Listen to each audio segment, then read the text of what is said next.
The following is a Comfortably Zoned Radio Network production.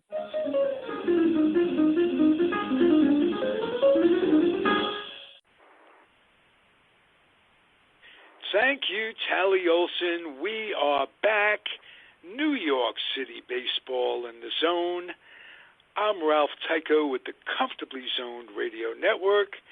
We got the New York Mets edition tonight, and the Mavens are here. Robert Cole, how are you? Doing good, Ralph. Good. And Marty Rose, how you doing, Marty? Very, very well, Ralph. Thank you. Oh, good. Getting close to a New Year's celebration, and we're going to have a little Mets 2019 in review, and with that, we're going to have a little looking forward to next year, talking about the recent acquisition of the relief pitcher that they so desperately needed. And I'm going to start with you, Marty, this time. What's your fondest memory of 2019, just off the top of your head? A fond memory. Well, there was a few. I would have to say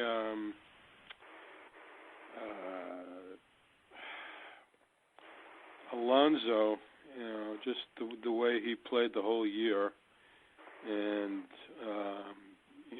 hitting his 50th home run is just a phenomenal thing that he did. Just amazing. If I had to pick one thing. Okay, I am guessing that Robert will talk about DeGrom. Yeah, I mean, it's hard to pick one particular,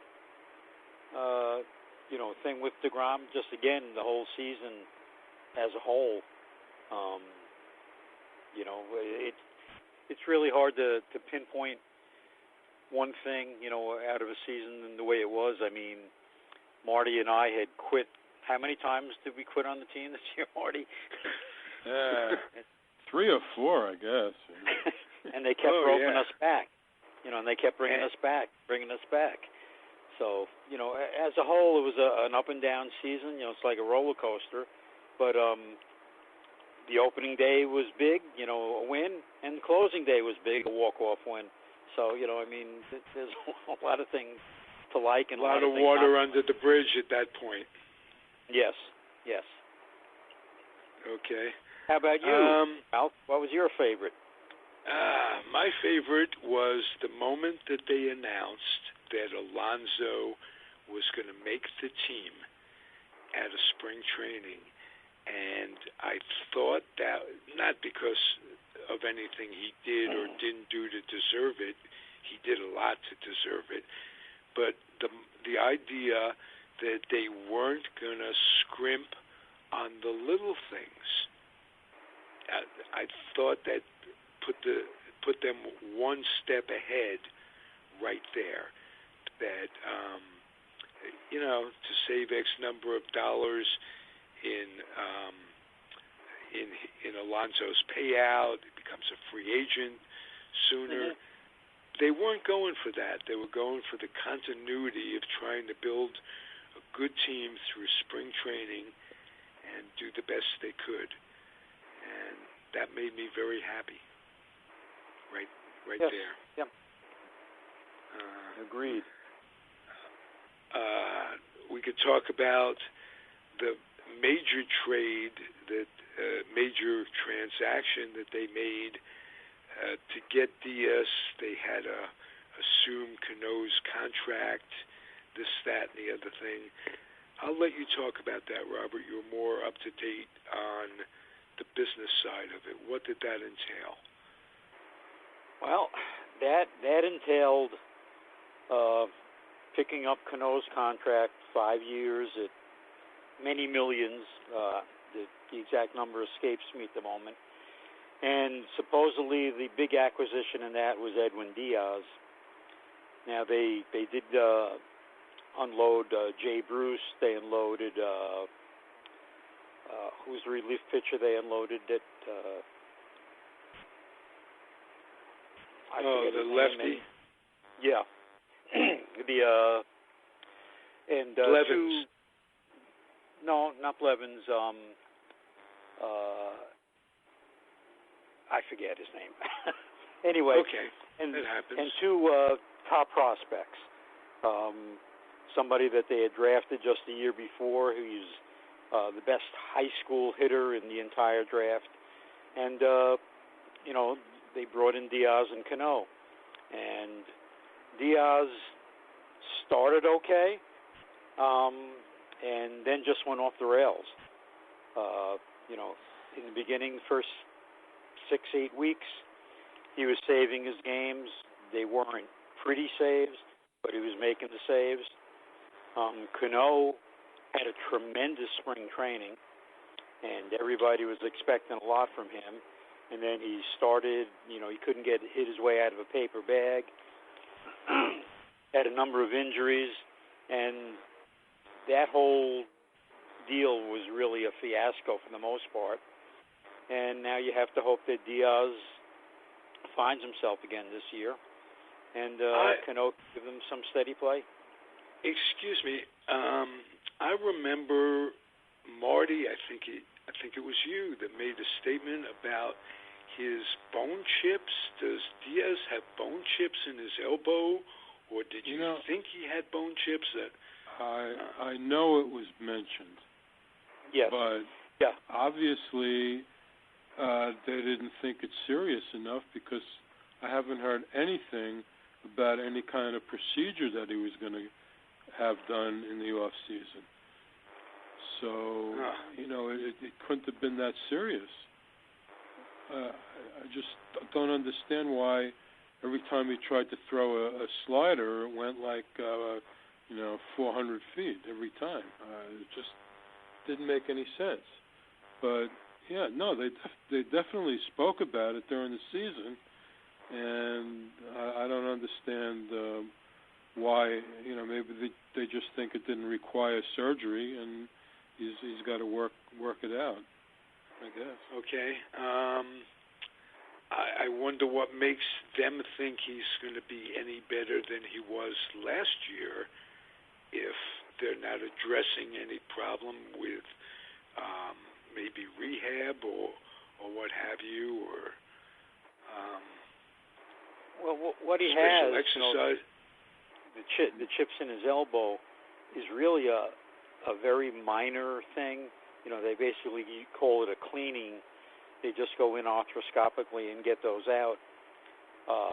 For all we know, the way the Mets operate, he could have had it done, and they'll announce it at a later date, so it's hard to say. It also may have just been something that they were trying to find an excuse for, because, like Marty said, he stopped throwing his slider entirely, and even though he throws 100 miles an hour, if all the other batter has to look for is a fastball, major league hitters can hit fastballs. So without his slider, he was toast. Yeah, he was somewhat effective down the stretch. I remember him having some really closing out games like he used to. Here and there.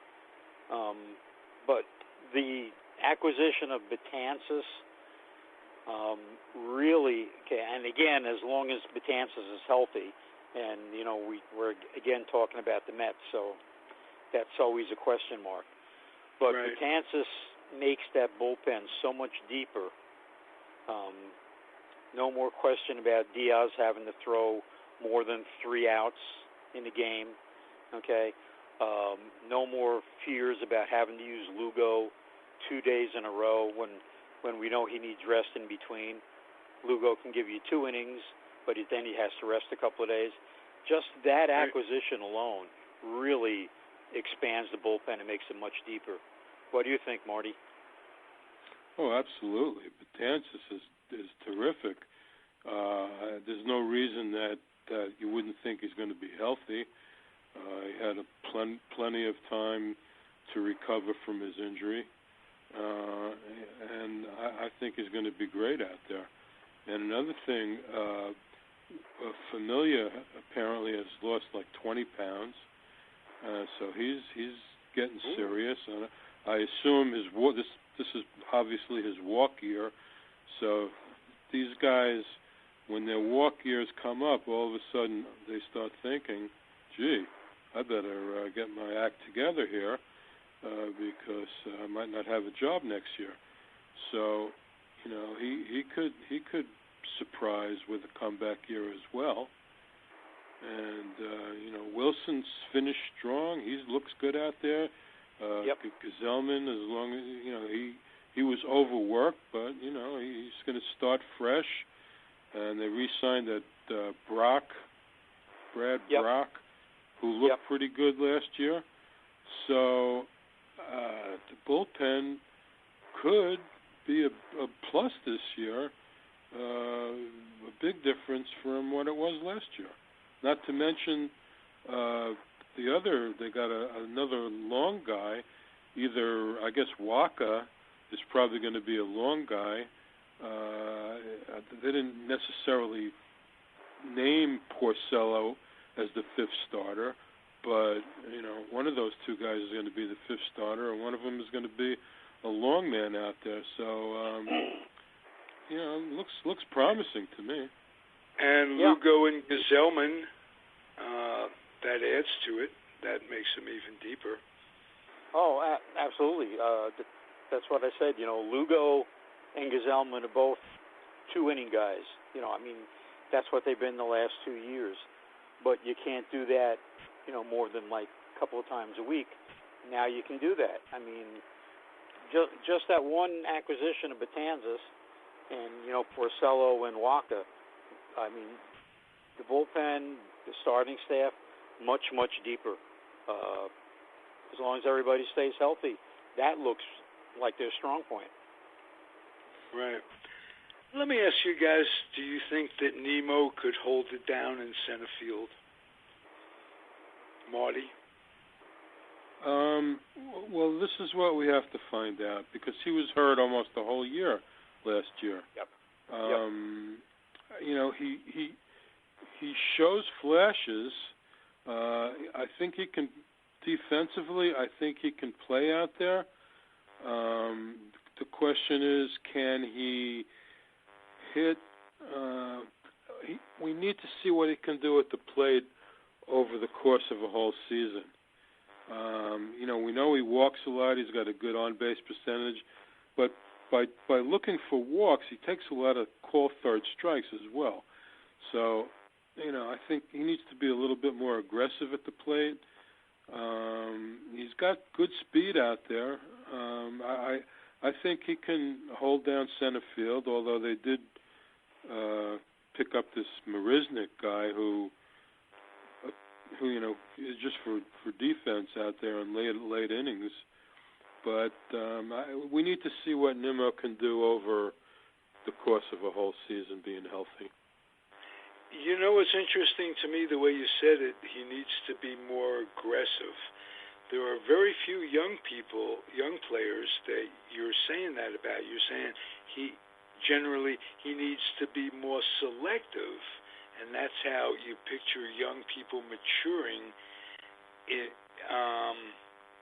But with the mindset of being selective first, it's probably a lot easier to become aggressive if you're thinking first selection.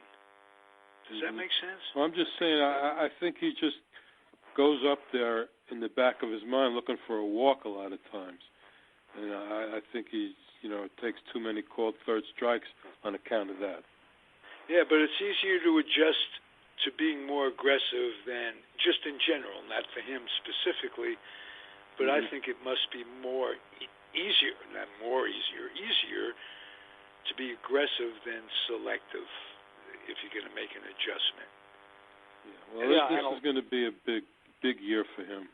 Yeah, for sure. He knows it too, and a lot's going to depend on where he bats in the lineup. Okay? Right. Because, we've seen Rosario can lead off, McNeil can lead off. Rosario seems to hit better when he's leading off. McNeil's a very good, number 2 hitter. And if Nimmo is dropped down in the order a little bit, okay, he doesn't have to look for the walk. He can be more aggressive. When he's leading off, it seems like he's always looking to get that walk, which, you kind of like from leadoff hitters, but it's a detriment to him, because he's trying to do it too much. Right. And, right. I agree. Mm-hmm. So if they drop him down in the order, I think you'll see a lot better out of him. Okay.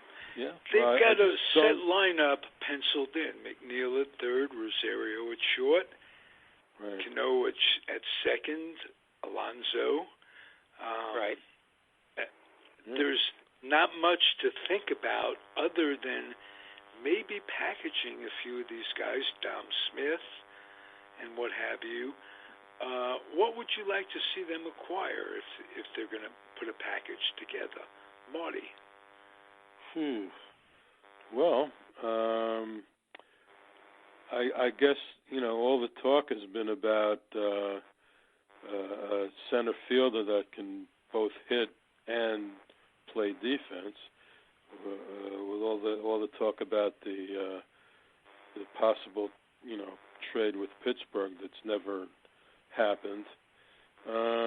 They probably need a better backup catcher.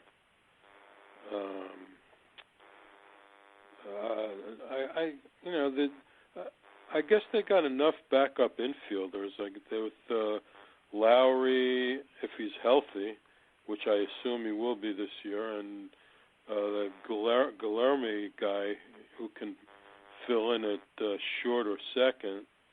Mm-hmm. So, I don't know. It depends. Maybe boost their farm system a little bit. Yeah, well, that's true. They don't have a lot. They don't have a lot down there. This is very true. Except for maybe the guys that they just drafted, who are still probably a couple of years away. Guys that they drafted last year.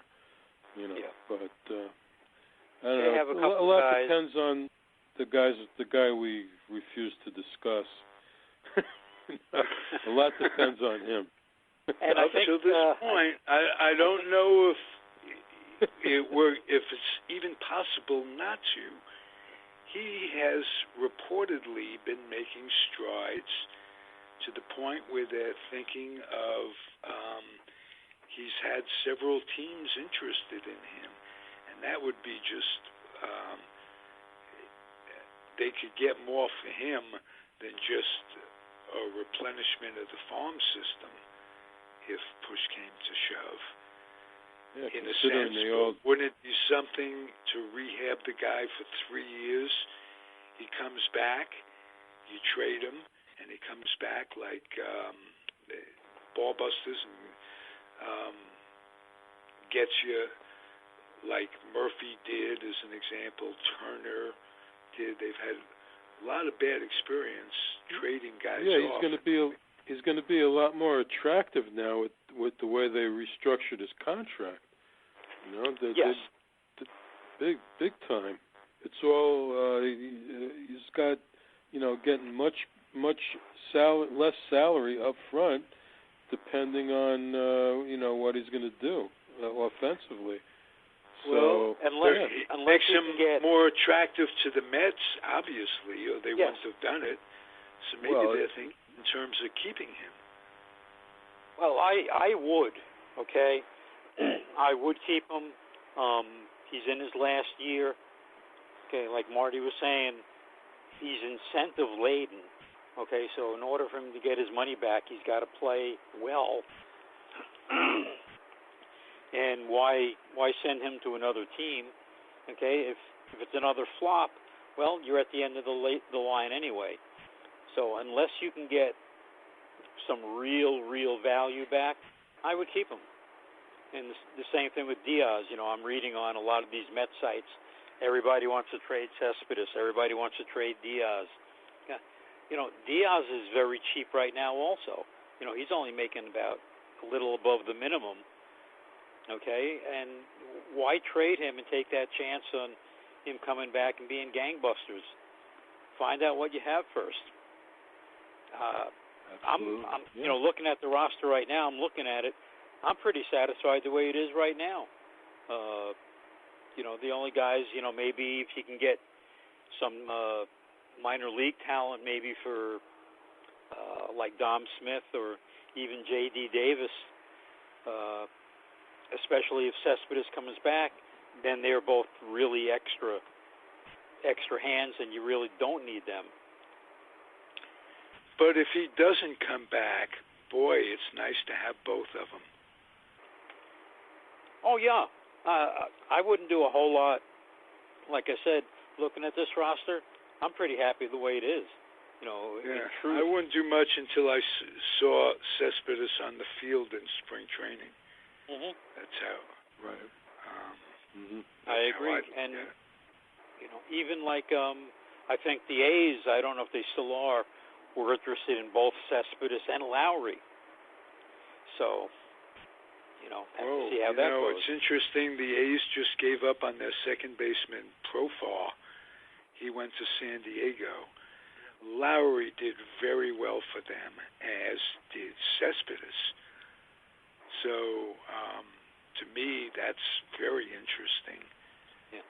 Now, Lowry especially, if you could get something decent for him, I'd trade him in a heartbeat, because you actually have others that can take his place. Now, I don't know how to pronounce his name, as I don't know how to pronounce most names, but they have a center fielder, Lazarus or Lazarus. Marisnik? No, Marisnik. No, it starts with an L.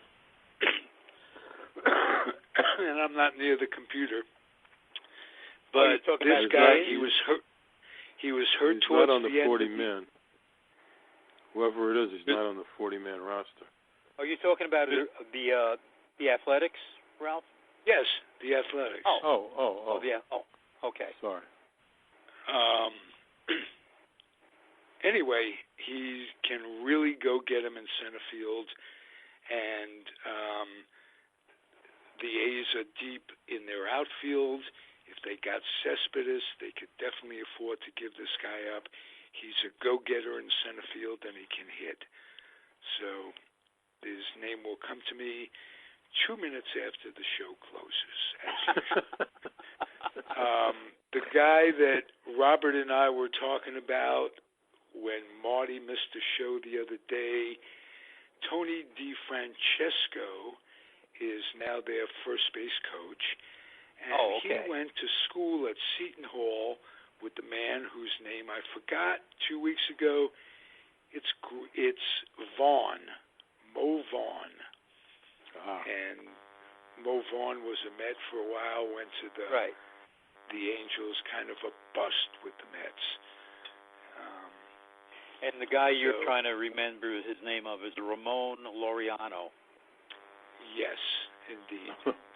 A good one would be an upgrade in center field for the Mets, and maybe that deal comes together and we were the first to announce it. Wouldn't it be something if people started coming to us to see what's going to happen? Well, now there's one that I would consider, trading Cespedes for. The guy at Laureano is only 25. So, and I think he came from Houston, if I'm not mistaken. Yes. Where they, not only that, the A's have Mark Canha, who filled in very admirably for Laureano when he was hurt, and he's an excellent. He'd be another guy they might consider.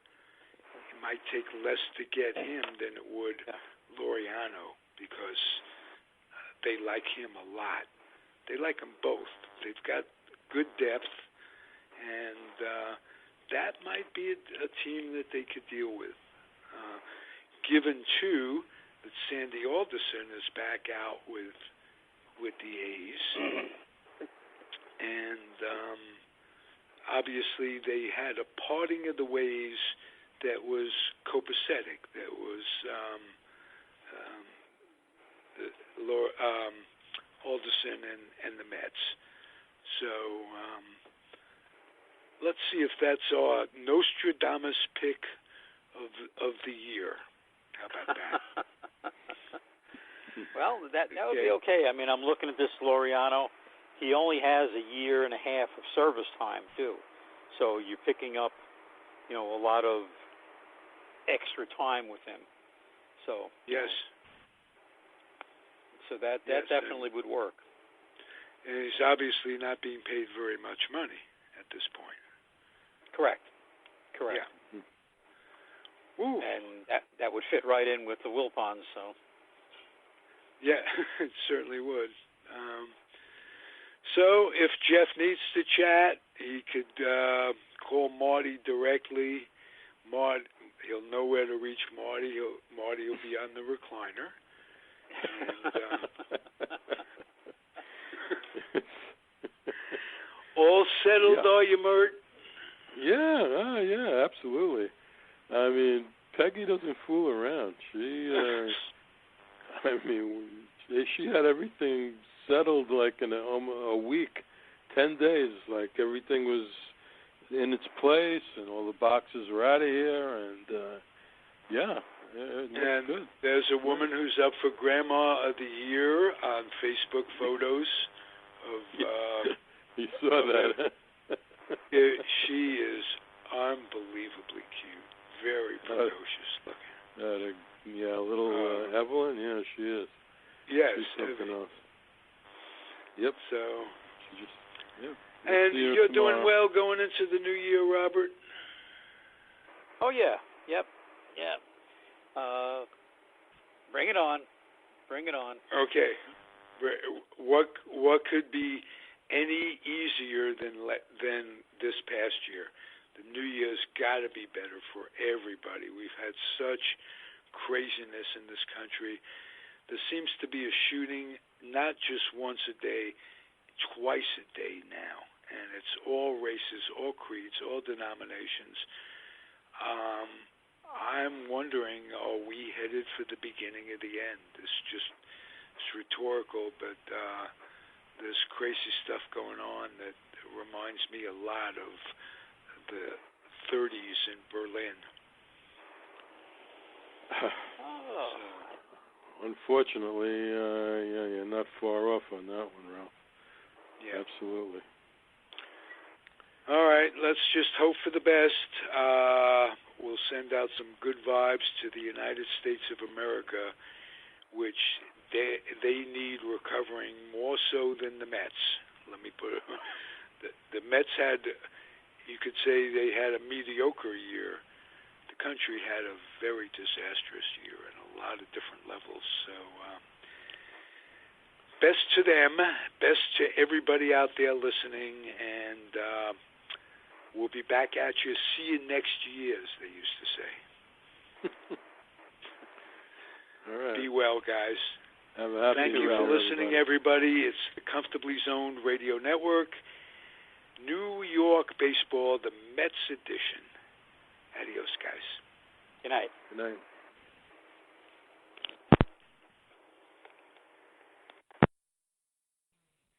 The proceeding has been a Comfortably Zoned Network production. You are advised to keep your dreams wet, your humor dry, your children and grandchildren out of military recruiting offices and off the laps of clerics who wear dresses. Thank you for listening, everyone. Happy trails.